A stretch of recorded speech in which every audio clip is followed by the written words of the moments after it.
Assalamualaikum warahmatullahi wabarakatuh. Kami dari kelompok 2 Biologi 10 MIPA 5 akan menjelaskan mengenai amfibi dan pisces. Sebelumnya, saya akan memperkenalkan anggota kelompok 2 Biologi 10 MIPA 5 yang dimana anggota kelompok bernama Glastia Mezauna Putri, Fatur Rahman, Nanda Rahmalia Putri, Raina Virgianti Harfani, Regi Adia Suliansyah, dan Yasmin Nailatul Iza.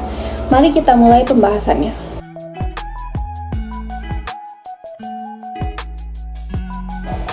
Pengertian: amfibi adalah hewan dengan kelembapan kulit yang tinggi, tidak tertutupi oleh rambut, dan mampu hidup di air maupun di darat. Amfibia berasal dari bahasa Yunani yaitu amfi yang berarti dua dan bios yang berarti hidup. Karena itu, amfibi diartikan sebagai hewan yang mempunyai dua bentuk kehidupan yaitu di darat dan di air. Ciri-ciri: 1. Merupakan hewan poikilotherm atau berdarah dingin. 2. Memiliki kulit halus sampai kasar dan banyak kelenjar serta berlendir. 3. Jantung terdiri dari 3 ruang, yaitu 1 ventrikel dan 2 atrium. 4. Memiliki telur yang terbungkus gelatin. 5. Memiliki metamorfosis sempurna. 6. Termasuk hewan tetrapoda atau berkaki 4. Memiliki alat gerak berupa 2 pasang kaki yang terdapat selaput renang di antara jari-jarinya. 7. Pernapasan saat masih larva atau berudu berupa insang. Setelah dewasa menggunakan paru-paru dan kulit. 8. Memiliki mata yang terdapat selaput yaitu membrana nictitans untuk menyelam. 9. Melakukan reproduksi dengan cara bertelur dan pembuahan eksternal di mana betina melepaskan telurnya kemudian akan dibuahi oleh pejantan di luar tubuh. Klasifikasi: 1. Ordo Anura. Ordo Anura adalah anggota kelompok amfibi yang ciri khasnya adalah tidak mempunyai ekor. Salah satu anggota Ordo Anura ialah secara umum kita sebut kodok atau katak. Ordo Anura terdiri atas beberapa ordo serta familia yaitu sebagai berikut. 1. Subordo Archaeobatrachia yaitu familia Discoglosidae, familia Ascapidae, familia Leiopelmatidae. 2. Subordo Mesobatrachia, familia Pipidae yaitu familia Rhinopidae, familia Pelobatidae, familia Peloditidae. Subordo Neobatrachia yaitu familia Buffonidae, familia Microilidae, familia Ranidae, familia Pelobatidae atau Megopridae, familia Rhacopodidae, familia Dendrobatidae, familia Hylidae, familia Pelodridae, familia Myobatrachidae, familia Zooglosidae, familia Pseucidae. Ordo Caudata. Ordo Caudata adalah kelompok amfibi yang ciri khasnya adalah mempunyai ekor. Kata cauda berasal dari bahasa Latin yang artinya ekor. Tubuh ordo ini terdapat bagian kepala, badan, ekor, dan anggota gerak.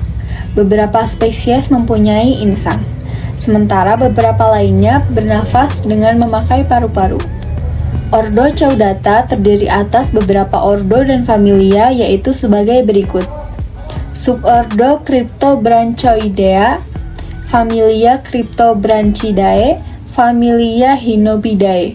Subordo Salamandroidea, familia Salamandridae, familia Proteidae, familia Ambystomatidae, familia Amphiumidae, familia Dicamptodontidae, familia Plentodontidae. Subordo Meantes, familia Sirenidae. Ordo Gymnophiona. Ordo Gymnophiona atau apoda merupakan kelompok amfibi yang ciri khasnya tidak mempunyai kaki. Maksudnya, tubuhnya tersusun atas kepala, badan, dan ekor. Ordo mempunyai bentuk tubuh memanjang yang menyerupai bentuk cacing atau belut dengan kulit serta tulang yang kompak. Pada saat dalam keadaan larva, biasanya caecilia tinggal di air dan merapas dengan memakai insang. Sementara saat dewasa, insang yang dimilikinya mulai menyusut atau hilang dan biasanya ditemukan di dalam tanah. Ordo Gymnophiona terdapat beberapa familia yaitu sebagai berikut. Familia Listopidae, familia Caecilidae, familia Rhinatrematidae, familia Scoleocomorphidae, familia Uracotiolidae familia Triplonectidae. Struktur 1. Sistem pernapasan. Biasanya ketika masa larva memakai insang, sementara saat dewasa memakai paru-paru. 2. Sistem sirkulasi. Jantungnya mempunyai 3 ruangan, yakni 2 atrium dan 1 ventricle. Peredaran darahnya yaitu peredaran darah tertutup ganda. Maksudnya akan melewati jantung 2 kali dalam satu proses peredaran darah. 3. Sistem pencernaan lengkap. Terdiri dari mulut, faring, esofagus, lambung, serta rektrum yang berhubungan langsung dengan kloakla, yaitu satu-satunya lubang guna saluran pencernaan urin dan genital. Amfibi mempunyai mulut yang lebar, gigi-gigi kecil, serta lidah yang bercabang menjadi 2 pada ujungnya. Permukaan lidahnya mengandung zat perekat yang berfungsi guna menangkap mangsa. Sistem ereksi. Amfibi mempunyai ginjal dan saluran kemih yang mengatur proses ekskresi padanya. 5. Sistem sarafnya adalah sistem saraf pusat dan sistem saraf perifer. Sistem indera yaitu mata, hidung, dan telinga. Kepala amfibi berbentuk segitiga mirip kerucut yang terdiri dari sepasang mata, serta pada masing-masing mata ini ada kelopak mata di atas dan bawah. 7. Telinga amfibi terdiri dari telinga tengah serta telinga dalam. Mereka tidak mempunyai telinga luar. Pada telinganya pun ada saluran yang berhubungan dengan faring yang disebut tuba eustachius. Saluran tersebut berfungsi guna menyesuaikan tekanan udara pada lingkungan luar tubuh dengan lingkungan dalam tubuh. Oleh karena itu, mereka mendeteksi getaran suara dengan kakinya. 8. Berkembang biak dengan cara bertelur, serta telur terdapat di dalam air. Sistem reproduksi. Yang pertama, sistem genitalia jantan.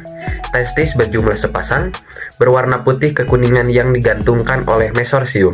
Sebelah kaudal dijumpai corpus adiposum, terletak di bagian posterior rongga abdomen. Tubulus ginjal akan menjadi ductus afferent dan membawa spermatozoa dari testis menuju ductus mesonephros. Di dekat cloaca, ductus mesonephros pada beberapa spesies akan membesar membentuk fascicula seminalis atau penyimpan sperma sementara. Fascicula seminalis akan membesar hanya saat musim kawin saja.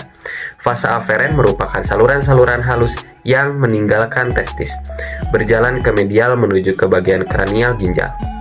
Ductus Wolff keluar dari dorsolateral ginjal. Ia berjalan di sebelah lateral ginjal. Cloaca kadang-kadang masih jelas dijumpai. Yang kedua, sistem genitalia betina. Ovarium berjumlah sepasang. Pada sebelah kranialnya dijumpai jaringan lemak berwarna kuning atau corpus adiposum. Baik ovarium maupun corpus adiposum berasal dari plica gametalis, masing-masing gonalis dan pars progonalis. Ovarium digantungkan oleh mesovarium. Saluran reproduksi.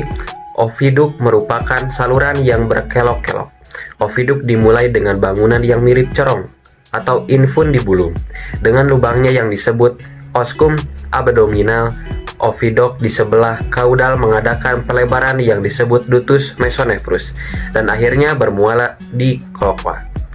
Selanjutnya yang ketiga, pembuahan eksternal. Sistem reproduksi pada amfibi, pembuahannya terjadi secara eksternal, artinya penyatuan gamet jantan dan gamet betina terjadi di luar tubuh.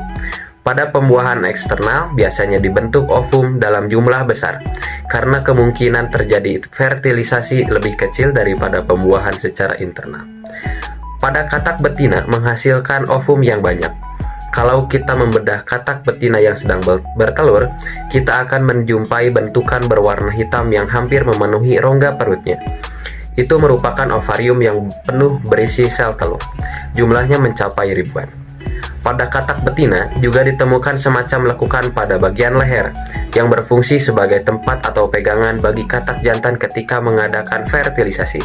Hal ini diimbangi oleh katak jantan dengan adanya struktur khusus pada kaki depannya, yaitu berupa telapak yang lebih kasar. Fungsinya untuk erat katak betina ketika terjadi fertilisasi. Selanjutnya ada habitat. Amfibi menghuni berbagai habitat, mulai dari pohon-pohon di hutan hujan tropis, halaman di sekitar pemukiman penduduk, di sawah-sawah, kolam-kolam di dalam hutan, sampai celah-celah batu di sungai yang mengalir deras. Oleh karena itu, secara umum amfibi dikelompokkan berdasarkan habitat dan kebiasaan hidup, yaitu yang pertama, terestrial, hidup di atas permukaan tanah dan agak jauh dari air kecuali pada saat musim kawin. Kodok buduk Dutaprinus melanostictus merupakan salah satu contohnya.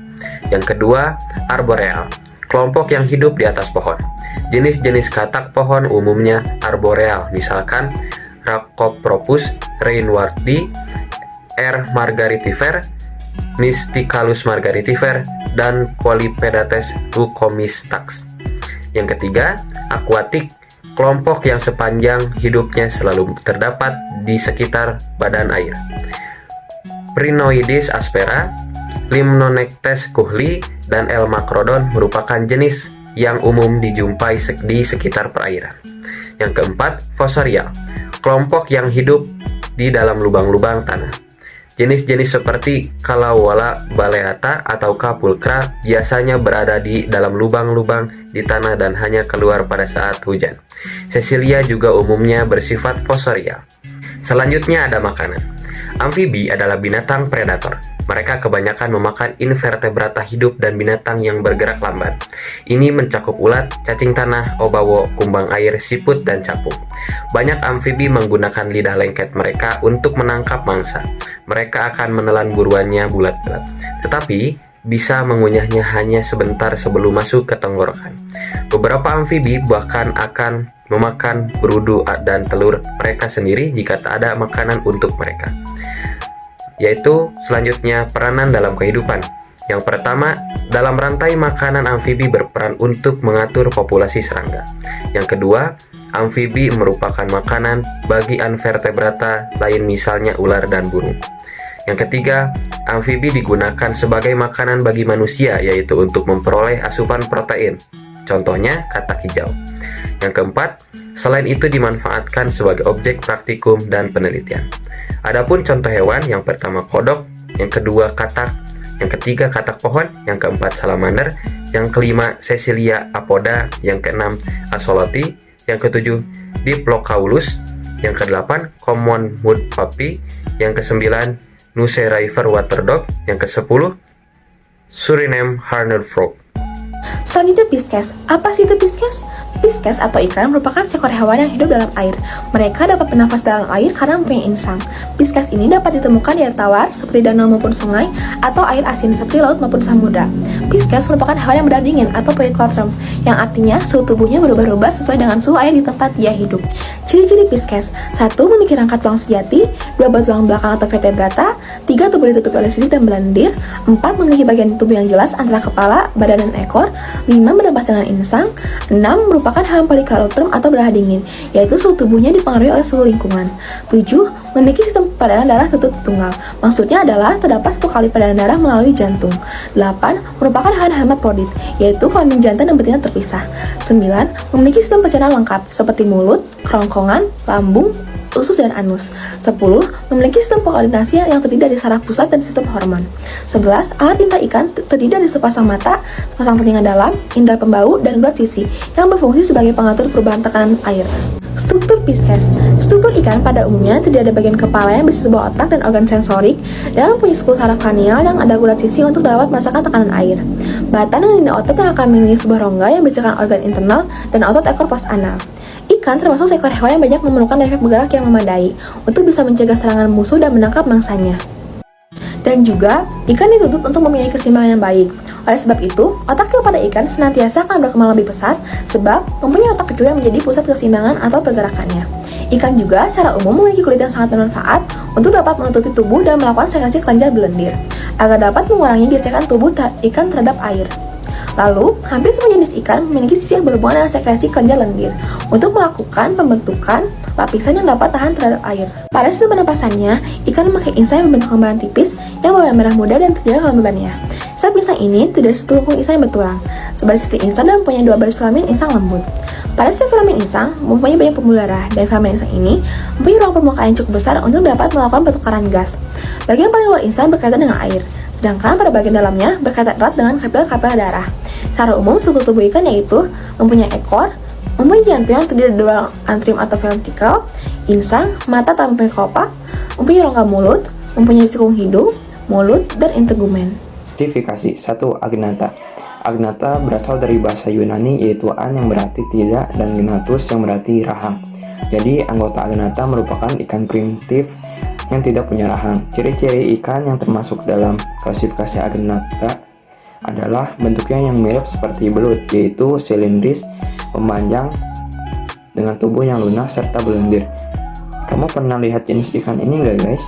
Wajar kok kalau belum pernah lihat, karena Agnatha ini hidup di dasar perairan laut atau tawar yang terdapat di Amerika Utara dan Eropa.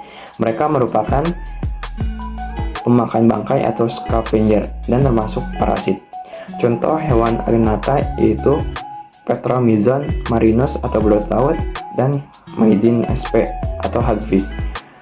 2. Chondrichthyes. Chondrichthyes dalam bahasa Yunani yaitu chondros yang berarti rawan dan ichthyes yang berarti ikan. Yap, merupakan ikan yang bertulang rawan. Bisa ditebak gak kira-kira siapa anggotanya? Betul sekali, ikan hiu dan kerabatnya adalah anggota dari kelas ini.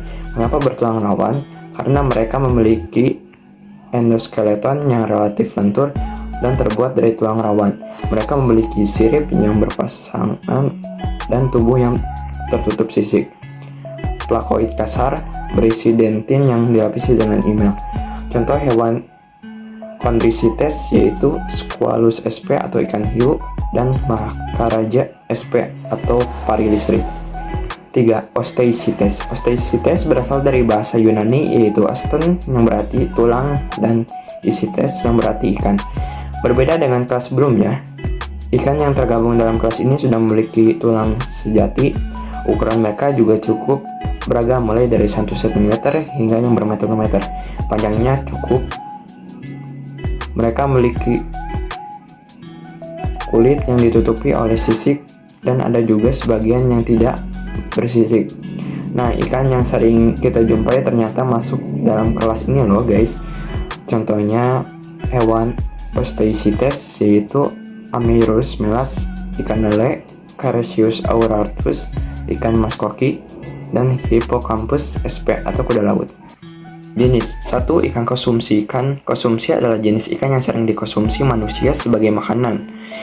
Konsumsi ikan dapat dikelompokkan berdasarkan habitat, spesies, ikan kakap, dan lain-lain. 2. Ikan dihiaskan. Hias adalah sejenis ikan yang terlacak di air tawar dan di laut, yang tidak dirawat untuk dikonsumsi, tapi untuk mempercantik kebun atau ruang tamu. Contoh ikan hias yaitu ikan cupang, ikan arwana, ikan maskoki. Peranan dalam kehidupan. Pisces ini mempunyai manfaat yang sangat menguntungkan bagi kehidupan manusia. Peranan Pisces atau ikan adalah sebagai berikut. 1. Daging ikan ialah sumber protein yang tinggi dan mengandung asam lemak yang tak jenuh. 2. Kulit ikan tertentu dapat disamak untuk dibuat tas, dompet, sepatu, dan juga jaket. 3. Dipelihara sebagai ikan hias di akuarium. 4. Memperantasan nyamuk yang secara biologis sehingga dapat mencegah munculnya terjadinya wabah penyakit demam berdarah dan penyakit malaria. 5. Tulang ikan dapat dimanfaatkan sebagai bahan pembuatan lem. 6. Sisa ikan dapat dimanfaatkan dengan dibuat tepung untuk campuran makanan ternak atau dibuat pupuk makanan. 7. Jenis ikan yang ganas dapat menyerang dan juga membahayakan manusia, terutama bagi perenang, misalnya hiu, piranha, ikan macan di Afrika, salam karper, dan juga ikan kumis di Amerika Selatan. Reproduksi. Reproduksi Pisces terjadi secara seksual, memiliki organ kelamin jantan dan betina. Fertilisasinya bisa terjadi secara eksternal maupun internal. Fertilisasi eksternal yaitu dilakukan dengan cara gamet-gametnya dikeluarkan dari dalam tubuhnya sebelum fertilisasi. Fertilisasi ini dilakukan oleh hewan-hewan akuatik. Fertilisasi internal yaitu dilakukan dengan cara sperma dimasukkan ke dalam alat reproduksi betina. Selanjutnya terjadi fertilisasi. Setelah pembuahan telur membentuk membran fertilisasi yang menghalangi pemasukan sperma lainnya. Akan tetapi, pada beberapa famili jantan dan betinanya bisa terdapat pada satu individu, sehingga mereka dapat melakukan pembuahan sendiri, hermafrodit. Terdapat 3 macam proses reproduksi pada kelas Pisces, yaitu ovipar, vivipar, dan ovovivipar. Sebagian besar ikan melakukan reproduksi ovipar, yaitu pembuahan di luar tubuh ikan betina dengan cara mengeluarkan telur dari dalam tubuh ikan betina dan akan dibuahi oleh ikan jantan. Saat dibuahi, sel sperma akan masuk ke sel telur, oosit, melalui lubang yang disebut mikrofil. Biasanya satu sel telur hanya dapat dimasuki oleh satu sel sperma. Oosit yang telah dibuahi disebut zigot. Contoh ikan yang bereproduksi secara ovipar adalah salmon, belut, ikan tuna, dan ikan mas. Pada reproduksi secara vivipar, pembuahan terjadi dalam tubuh ikan betina. Perkembangan embrio di dalam tubuh betina dibantu oleh plasenta yang memberikan nutrisi pada embrio. Pada reproduksi ovovivipar, perbedaannya adalah embrio tidak memperoleh nutrisi secara langsung dari induknya, melainkan dari kuning telurnya, dan tubuh induknya berfungsi sebagai tempat perlindungan. Setiap embrio berkembang di dalam telurnya masing-masing. Setelah cukup umur, telur akan pecah di dalam tubuh induknya, dan anak akan keluar dari vagina induk betinanya. Contoh ikan yang mengalami reproduksi vivipar dan ovovivipar adalah ordo lamniformes atau ikan hiu. Anak yang dihasilkan lebih sedikit dari yang bereproduksi secara ovipar. Organ reproduksi ikan ada 2, yaitu alat kelamin luar, lubang pengeluaran sel telur, dan alat kelamin dalam, oviduk ovarium. Pada ikan pembuahan secara eksternal, betina tidak mengeluarkan telur yang bercangkang, namun ovum yang tidak akan berkembang jika tidak dibuahi lebih lanjut. Ovum tersebut dikeluarkan melalui kloaka, sehingga terjadi fertilisasi di dalam air. Telur yang telah dibuahi tampak seperti bulatan-bulatan kecil berwarna putih, yang akan menetas dalam kurun waktu 24-40 jam. Sedangkan pada ikan yang pembuahannya secara internal, seperti ikan hiu dan pari, sel telur tetap dihasilkan oleh ovarium, kemudian menuju oviduk untuk dibuahi dan selanjutnya akan melekat pada uterus hewan. Sistem pernafasan. Ikan bernafas dengan menggunakan insang. Insang mengandung pembuluh darah sehingga memiliki warna merah. Air masuk melalui mulut, lewati insang, dan setelah terjadi pertukaran gas, air keluar melalui tutup insang atau yang disebut dengan operculum. Tutup insang yang senantiasa membuka dan menutup untuk mengatur keluar masuknya air. Ada juga ikan yang bernapas dengan paru-paru, yaitu ikan dipnoi. Selain insang atau paru-paru, beberapa spesies ikan memiliki alat bantu pernapasan tambahan yang dapat menyerap oksigen langsung dari udara. 1. Konstruksi dedaunan Morgan di lele clarias adalah insang tambahan berbentuk pohon di bagian atas kurva gill kedua dan ketiga yang diambil bebas oksigen di atas permukaan air. Yang kedua, kulit adalah alat bantu pernapasan tambahan di blodok perithalmus ikan dan bolephthalmus selain penutup gill yang mengembangkan 5 kali lipat dan bagian dalam banyak pembuluh darah. Yang ketiga, labirint. Alat bantu pernapasan dalam ikan betok anabas. Betok ikan yang memiliki tambahan alat bantu pernapasan mampu bertahan di bawah kondisi hipoksia dan anoksia. Yang keempat, diverticula. Alat bantu pernapasan tambahan pada corpus. Proses pernapasan pada ikan. Yang pertama, pertukaran udara melalui permukaan alat bantu pernafasan. Yang kedua, difusi oksigen dan karbon oksida antara insang dan darah. Yang ketiga, oksigen dan karbon dioksida transportasi dalam darah. Yang terakhir, dan cairan tubuh ke dan dari sel. Anatomi. Yang pertama, sistem penutup tubuh atau yang disebut dengan kulit, meliputi sisik, kelenjar racun, kelenjar lendir, dan sumber-sumber pewarnaan.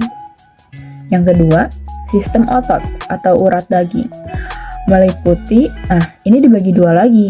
Yang pertama, pergerakan tubuh, sirip-sirip, insang, dan yang kedua, organ listrik. Yang ketiga, sistem rangka atau tulang, yaitu tempat menempelnya otot, pelindung organ, dalam, dan penegak tubuh. Yang keempat, sistem pernafasan atau respirasi. Organnya, terutama insang, terdapat organ-organ tambahan. Yang kelima, sistem peredaran darah atau sirkulasi. Dalam sirkulasi dibagi dua, yaitu organnya jantung dan sel-sel darah, dan mengedarkan oksigen, nutrisi, dan sebagainya. Yang keenam, sistem pencernaan, yaitu organnya saluran pencernaan dari mulut sampai anus. Yang ketujuh, sistem saraf, yaitu organnya otak dan saraf-saraf tepi. Yang kedelapan, sistem hormon, yaitu kelenjar-kelenjar hormon untuk pertumbuhan, reproduksi, dan sebagainya. Yang kesembilan, sistem ekskresi dan osmoregulasi, yaitu organnya terutama ginjal. Yang ke-10, sistem reproduksi dan embriologi, organnya gonad jantan dan betina. Contoh, ikan kembung, ikan hiu, ikan koi, ikan mas, dan ikan cupang. Demikian tadi pembahasan dari kelompok kami. Mohon maaf apabila ada kesalahan. Wassalamualaikum warahmatullahi wabarakatuh.